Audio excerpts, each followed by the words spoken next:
ងពងឆ្នាំងដែលខ្ញុំស្រមៃដូចមាននិស័យជាប់ពីព្រេងនា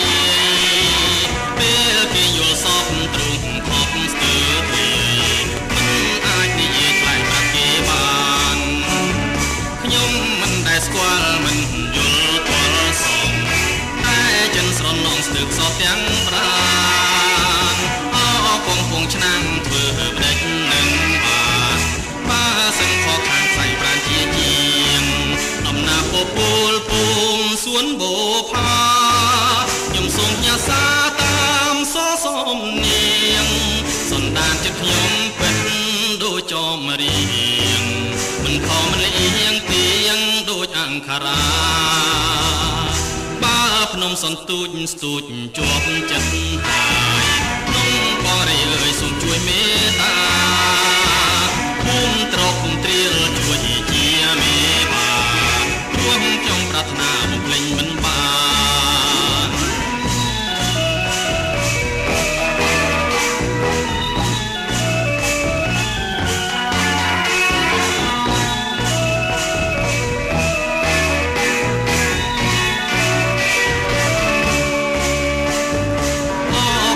ឆ្នាំងដែលខ្ញុំស្រមៃ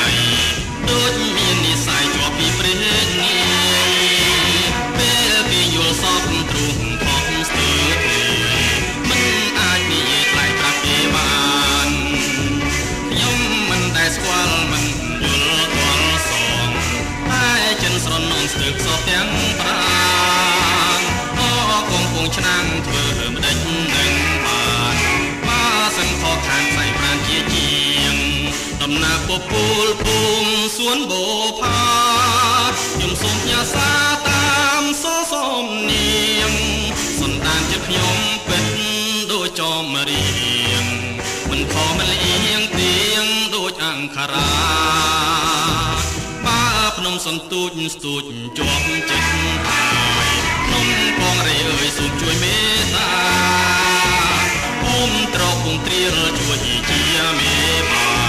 ព្រោះខ្ញុំប្រាថ្នាបំភ្លេចមិនបានព្រោះខ្ញុំប្រាថ្នាបំភ្លេចមិនបានព្រោះខ្ញុំប្រាថ្នាបំភ្លេចមិនបាន